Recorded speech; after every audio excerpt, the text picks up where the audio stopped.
Hi everyone, Gina Yong Breastfeeding Consultant here. In this video, you'll see me taking care of my grandbaby. Mommy had to go out for an important errand, so Grandma is giving baby a bottle today. I'll be using the PACE bottle feeding method. This method actually helps mimic breastfeeding and it makes feeding more comfortable for the baby. You'll also see how I handle the whole routine from feeding to a quick diaper change and then gently settling baby to sleep afterwards. Come along and see how it's done.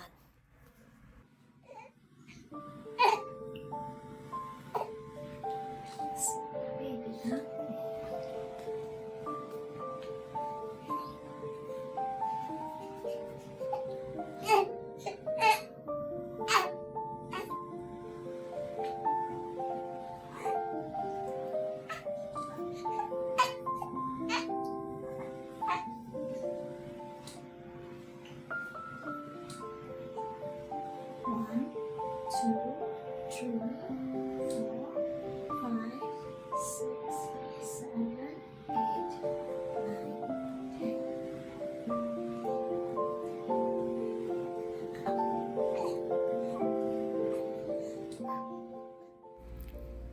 PACE bottle feeding is a way of giving milk that slows the flow so that baby can drink more naturally, just like at the breast.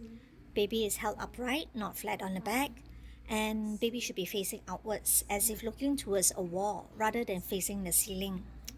The bottle is kept almost horizontal and gently tilted just enough to fill the bottle teat with milk. Baby takes about 6 to 10 sucks and then the bottle is lowered to allow a pause for swallowing and breathing before continuing. This method helps prevent overfeeding, it reduces gas and speed up, and supports breastfeeding. It protects and minimizes the risk of bottle preference since many babies may otherwise favor the faster, easier flow from a bottle. By keeping the suck, swallow, breathe rhythm similar to breastfeeding, baby can switch between breast and bottle more comfortably. 2, 3, 4, 5, 6, 7, 8, 9, 10.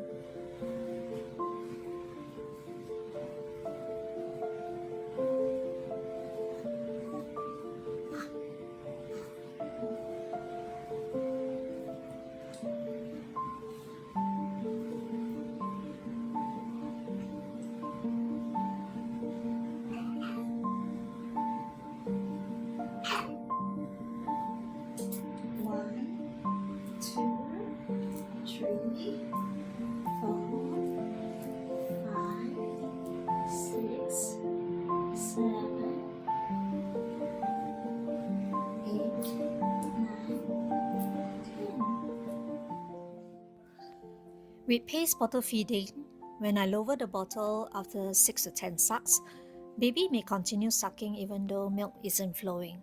This is actually helpful. It slows the feed down and prevents baby from taking in too much milk too quickly. Now some people may worry that wouldn't this mean baby is swallowing extra air? No, that's not really the case. When the bottle is held correctly, nearly horizontal with the teat just filled, baby mainly sucks for comfort during this pause. Now, even if a little air does get in, it's not harmful, and we always give the baby a chance to burp afterwards. The main goal is to let baby set the pace, protecting against overfeeding while keeping the rhythm of sucking, swallowing, and breathing more like breastfeeding. 6, 7, 8, 9, 10.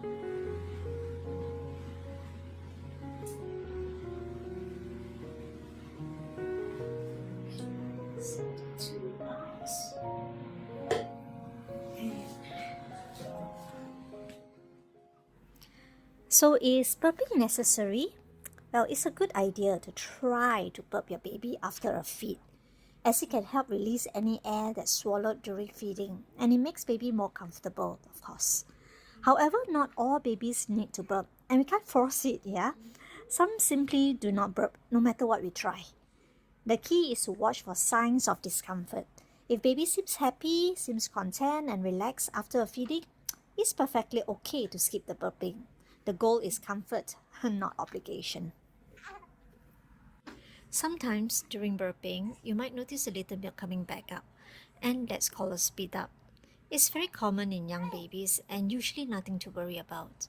Speed ups happen because baby's digestive system is still developing and the muscles that keep the milk in the stomach isn't fully matured yet.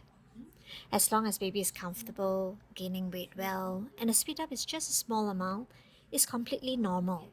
To minimize speed ups, keep baby in an upright position during and after feeds, and avoid overfeeding, of course, and give them little breaks for burping.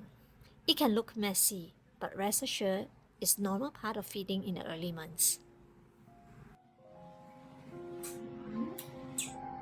2, 3, 4, 5, 6, 7, 8, 9. Sometimes, when bottle feeding, you may hear a little squeaky or smacking sound as baby sucks. This often means that baby doesn't have a completely tight seal around the bottle teat, so a bit of air may be slipping in. This is not usually a problem as long as baby is feeding comfortably, swallowing well, and not getting too gassy afterwards. A few simple adjustments can help, like making sure the nipple is fully in the baby's mouth or repositioning the bottle so milk is filling the teat properly. If baby is still taking in milk calmly and not showing signs of distress, the squeaky sound is usually just part of their learning process and it will improve as they grow.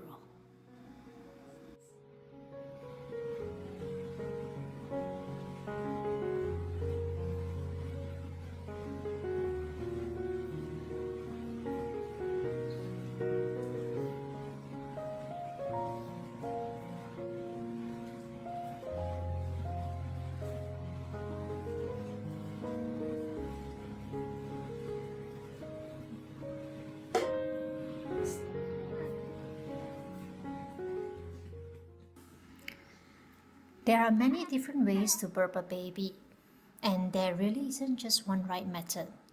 Some babies burp easily over the shoulder, others do better sitting upright on your lap, and some are most comfortable lying across the lap on their tummy. The key is to find what feels natural for you and comfortable for your baby.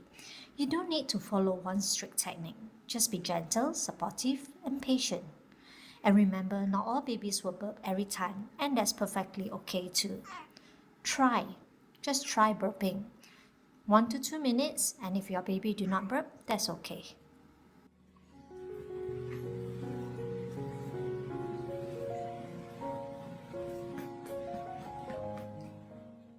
The method of burping you see me doing here is called the Tai-Chi method. I'm not really following the technique strictly in this video, but I do have another video where I show you how it's done properly. I'll place a link in the description below so you can check it out if you like to learn the full technique.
Paced bottle feeding should never be rushed.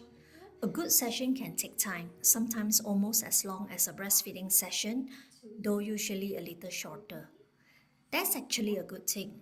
Feeding slowly gives baby the chance to eat at their own pace, recognize when they are full, and avoid being overfed. When a feed takes time, baby's body has the chance to coordinate sucking, swallowing, and breathing, and their brain gets the signal of fullness more naturally. Rush feeds with a fast flow often makes baby take in more than they need, which can lead to a lot of gas or discomfort. And just like breastfeeding, bottle feeding should also be nurturing. Hold baby close, make eye contact, enjoy a little skin to skin when you can. Sing to the baby, talk to the baby. This helps baby feel safe, connected, and loved. Because feeding isn't just about nutrition, it's not all about the milk, it's also about bonding. One, two, three, 4, 5, 6, 7, 8, 9, 10.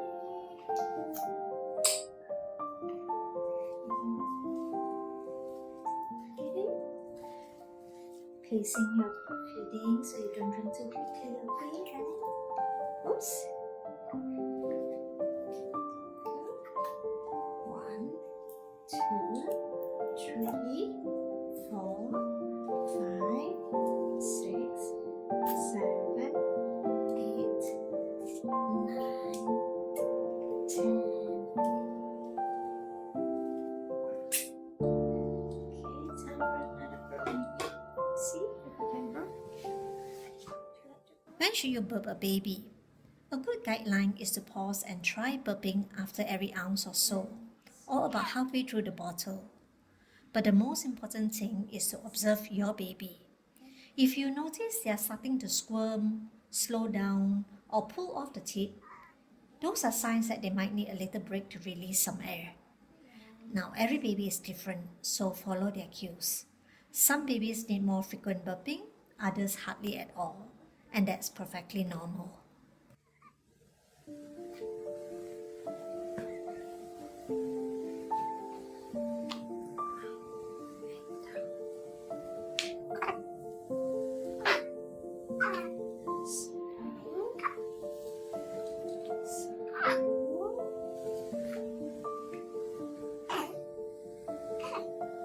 Hands.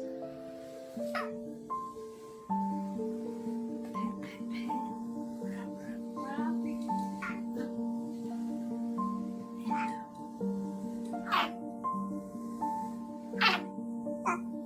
Oh, that's good.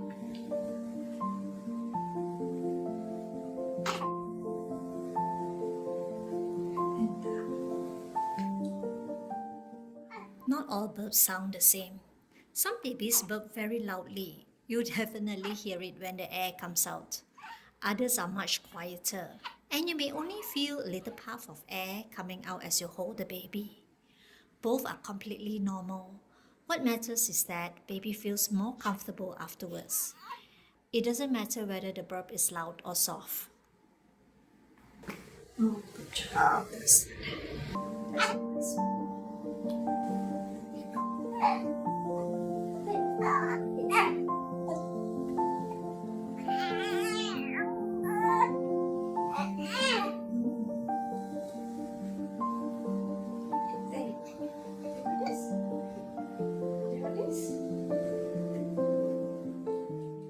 Towards the end of the feed, I like to pause and gently ask baby if she still wants to continue.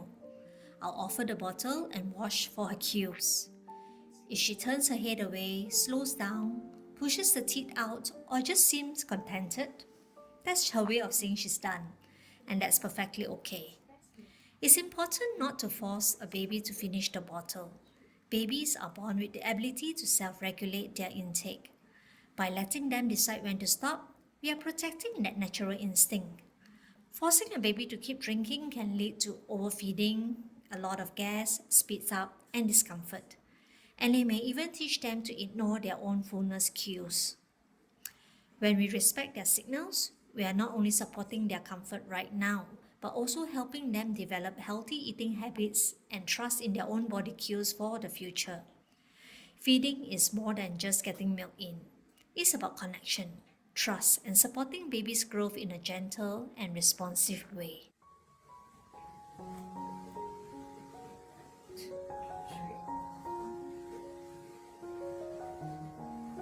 Finishing it up. Okay, that's good.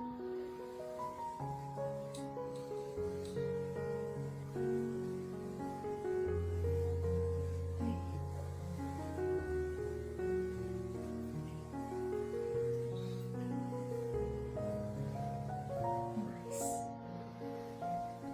Tilt the bottle. This bottle feeding session took about 15 minutes. When mommy breastfeeds baby, it usually takes longer, about 20 to 30 minutes. The difference in time is really very common. With breastfeeding, baby has to work harder to draw milk out. The flow can be slower at times and it changes during the feed, starting faster, then slowing down as baby gets the fattier milk.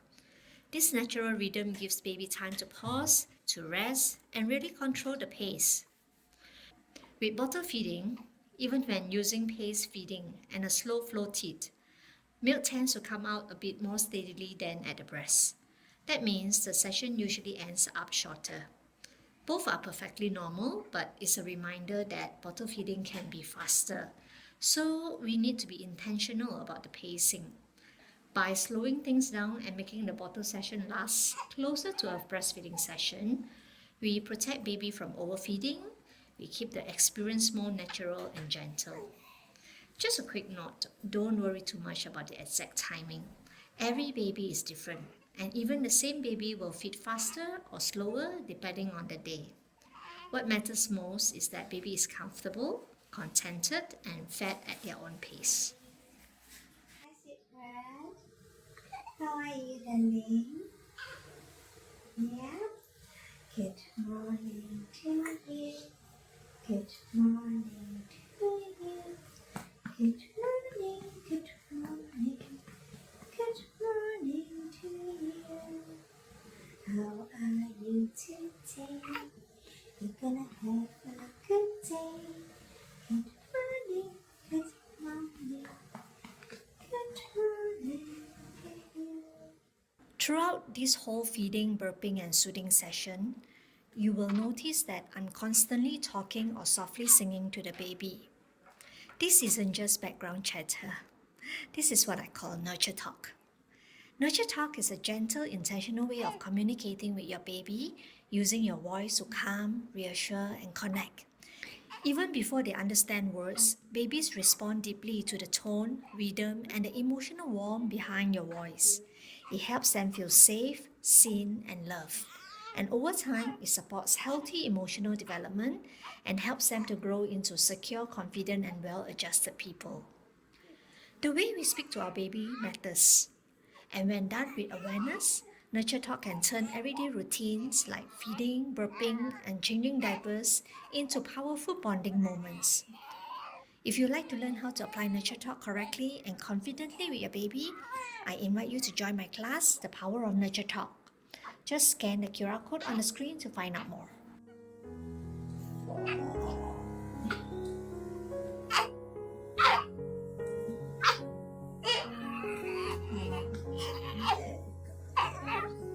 There.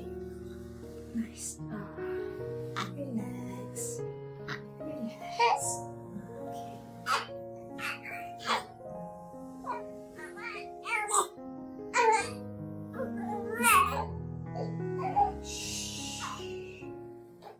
After a feeding, it's completely normal and actually very comforting for babies to want to be held, rocked, or gently patted.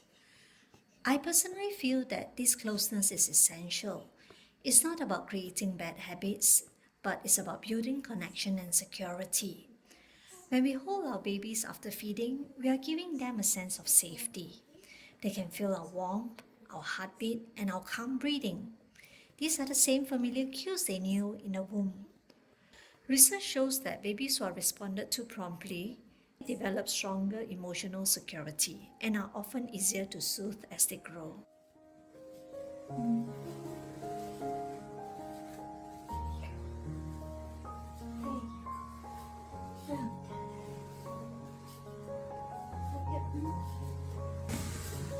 We love you.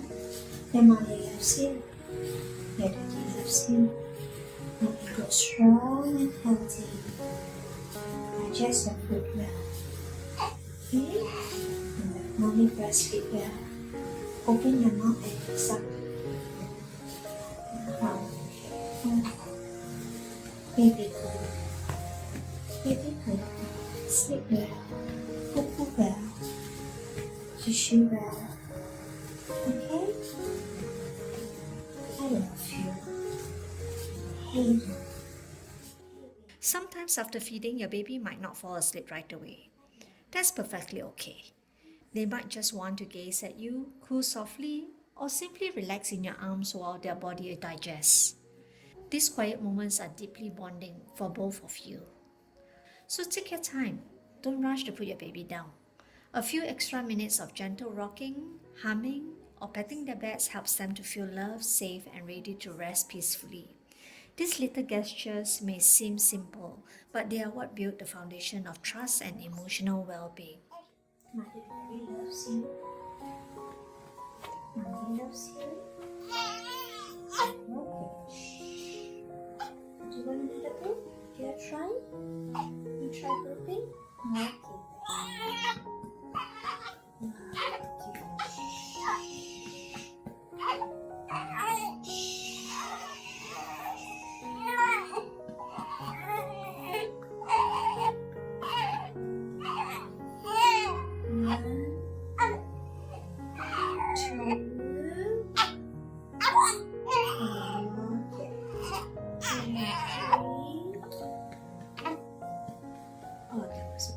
That was a soft burp. There you go. Oh. Okay. Got it. Okay. Okay.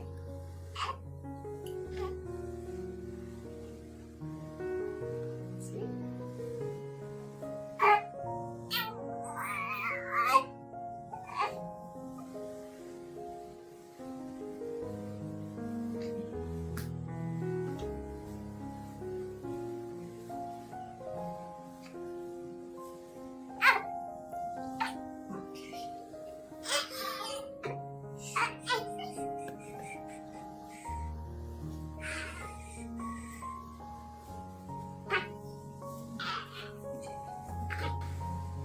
Oh, you poo-poo. You poo-poo. You want to clean up? You want to go clean up? Okay. Bye-bye.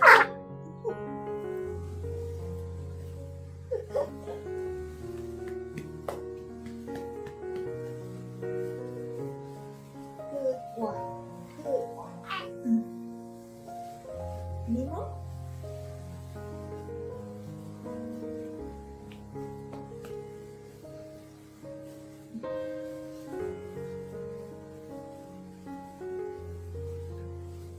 So she needs to make a big poop. Need to make a big poop. Well done. You comfy now? Okay.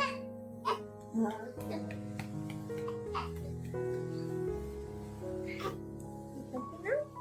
Oh, you want to change? Okay, let's change it. Let's change it.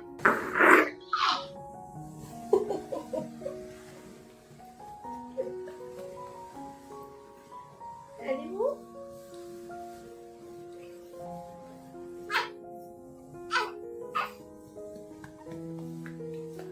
Yeah. When baby poops, they're so happy. He's so happy. Okay.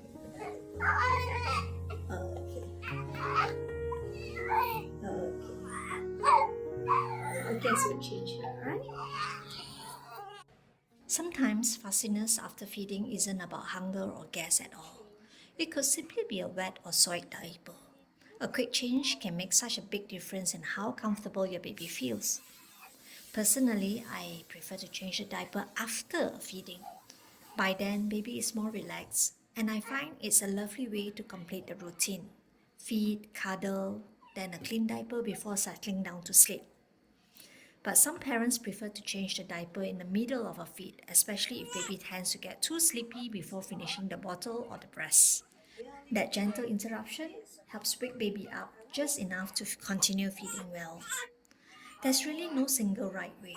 What matters is finding a rhythm that works best for the both of you, one that keeps baby comfortable and keeps feeding time calm and positive. Whether you change before, during, or after, these moments are all opportunities for a loving touch, for gentle words, and for connection.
Nice, isn't it?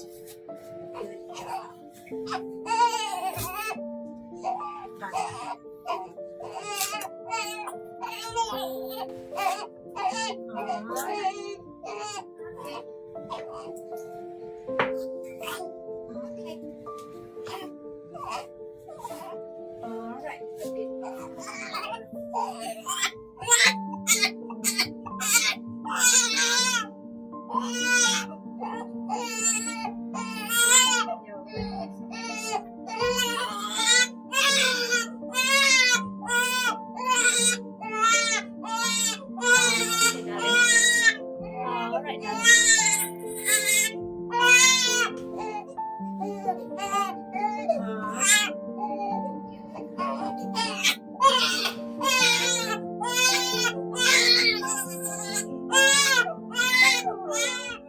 It's really very normal for your baby to cry during a diaper change.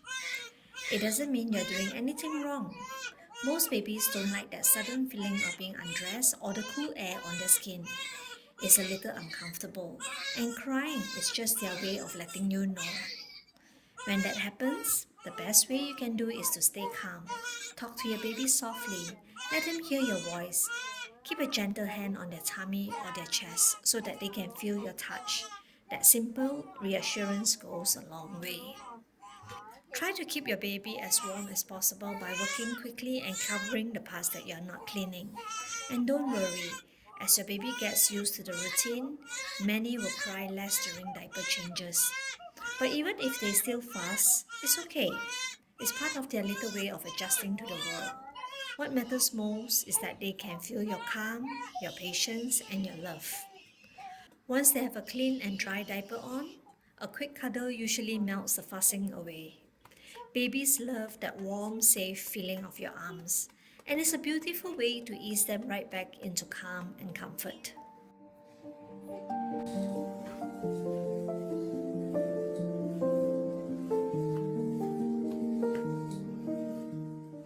Let's talk a little about pacifier use. A pacifier can be a helpful tool, but how and when we use it makes a big difference, especially when it comes to protecting the breastfeeding relationship. If you decide to introduce a pacifier, timing really matters. It's recommended to wait until breastfeeding is well established before offering one. Usually, I advise that the earliest to offer the pacifier is around 2 weeks old. But even then, only if baby is latching well and feeding effectively at every session. If breastfeeding is still not going well when baby is 2 weeks old, you really should get help from a breastfeeding consultant. If a pacifier is introduced too early, it can sometimes mask hunger cues. Babies might be hungry but end up sucking on the pacifier instead of going to the breast. And this can affect supply during the early weeks when frequent nursing is so important to establish good milk production. Once breastfeeding is going smoothly, a pacifier certainly can be useful. For example, if baby has already been fed well but still want to suck for comfort, or when baby is fussy because she is tired or overstimulated but not actually hungry. It can also help to settle a baby in moments like being in a car seat or in a stroller. The key is to use the pacifier sparingly and intentionally. Don't let the pacifier become the first response every time the baby cries. Always check what baby really needs. Is the baby hungry? Does the baby need a diaper change? Is the baby uncomfortable? Once these needs are met, then the pacifier can be a gentle way to help the baby settle. Not every baby wants or need a pacifier. Some babies love it, some won't take it at all. Both are completely normal. The important thing is to follow your baby's cues and not to be pressured by other people's opinion. I also like to remind parents that pacifiers are best used during specific times and not the whole day long. These help protect breastfeeding and reduces the chance of baby becoming overly dependent on it for comfort. When used thoughtfully and at the right time, a pacifier can be really helpful, not as a replacement for a feeding, but it's a way to support baby's need for comfort in between feeds.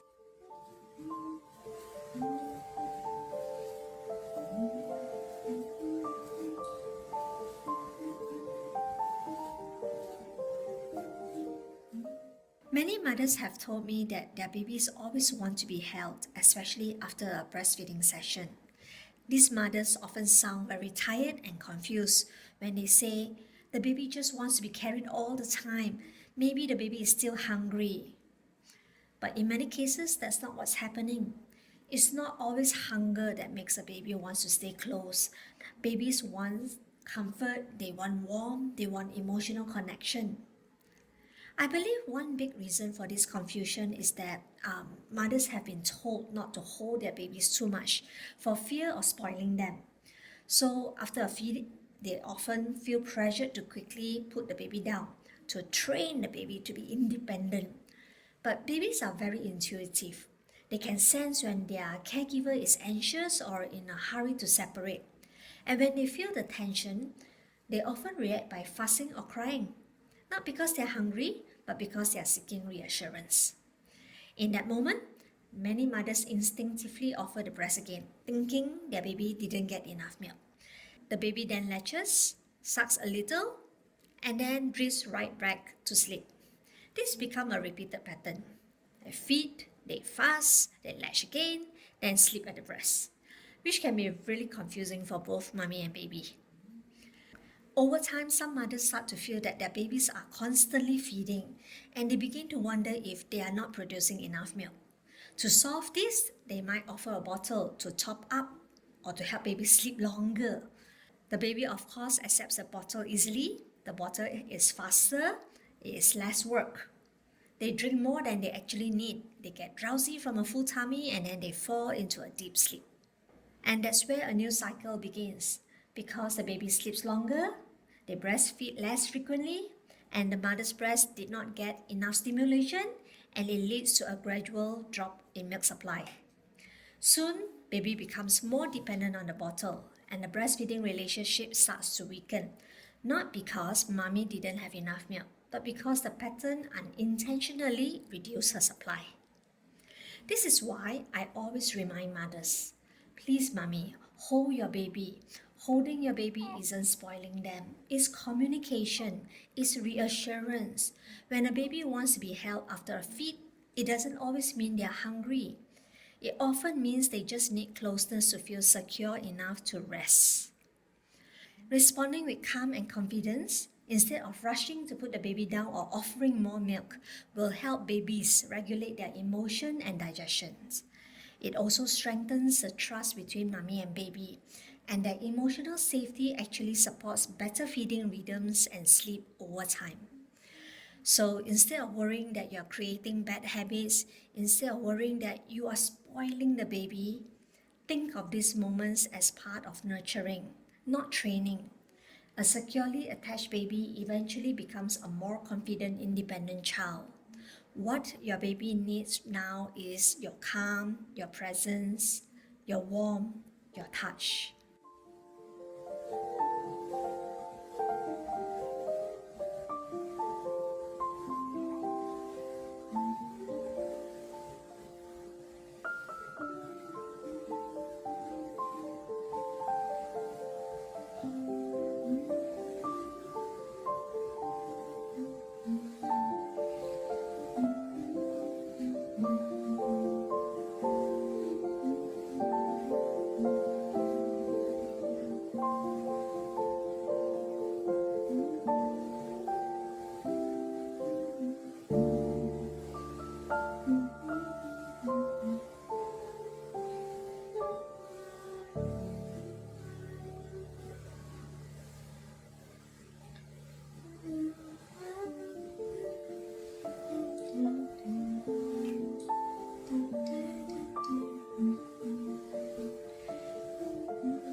Even with all my years of experience as a breastfeeding consultant, my own daughter's journey as a new mom wasn't smooth sailing. In fact, it was a pretty rough start. Her baby was born with a tongue tie, she had flat nipples, the baby developed jaundice, and her milk didn't come in fast enough during those critical first days. It was emotional, overwhelming, and a true reflection of how tough those early days can be. We face moments of doubt, exhaustion, and frustration. And even with all my knowledge and experience, walking this journey alongside my own daughter reminded me in a deeply personal way that no amount of expertise can take away the emotional intensity of those early days. Every breastfeeding journey is unique, and even the best prepared parents can face real challenges. But step by step, with patience, with love, and practical support, we overcame those early struggles and eventually found a rhythm that worked beautifully for both mommy and baby. Now, seeing my grandbaby thriving and drinking only breast milk fills me with such joy. It's a beautiful reminder of all the hard work, the sacrifices, and the dedication my daughter has put in. I am deeply grateful that my guidance, my knowledge, and support could play a part in her success. Watching both of them grow, connected, and nourished is truly one of the most rewarding experiences of my life. This experience also highlighted something very important. Information and education before a baby arrives are really invaluable. Once a baby is here, new parents are bombarded with advice from families, friends, and even medical professionals who may disagree with one another. Add Google into the mix with endless and often conflicting information, and it is easy to feel overwhelmed and unsure of who or what to trust. That is why preparation matters. When you have the right information ahead of time, you enter those early days with confidence. You can recognize what's normal, troubleshoot challenges more effectively, and make informed decisions without panic. If you are an expecting parent or a new mom feeling unsure, overwhelmed, or simply wanting to give your baby the very best start, I want you to know this. You don't have to figure it out all on your own. Breastfeeding and nurturing a newborn can feel like a maze sometimes, especially with so many conflicting messages out there. But with the right knowledge and support, it doesn't have to be a struggle. That is exactly why I created my classes at www.nurturingparents101.com. It is to give parents clear, evidence based guidance that truly works in real life. I'll walk with you through the early days, help you understand what's normal, what to expect, and how to respond with confidence and calm. Investing time to learn before or even during those early weeks can make a world of difference. It can mean fewer tears, less second guessing, and more joyful, connected moments with your baby. So, if you want to start your parenting journey feeling informed, supported, and empowered, I warmly invite you to join me. Let's build your confidence together so both you and your baby can thrive from the very beginning. Visit www.nurturingparents101.com and let's make this a beautiful and amazing journey.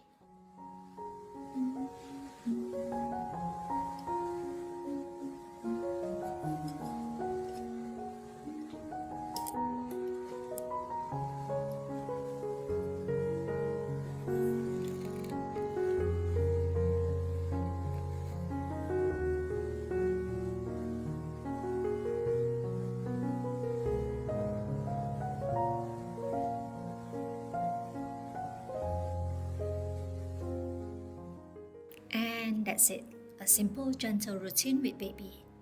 With pace bottle feeding, we make sure the experience stays as close as possible to breastfeeding, supporting both comfort and bonding.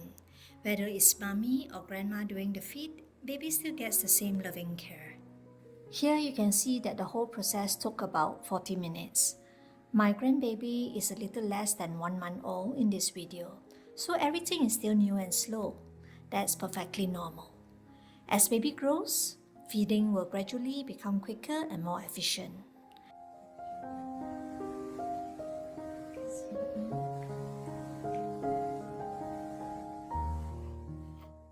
Thank you so much for spending your time with me and watching this video.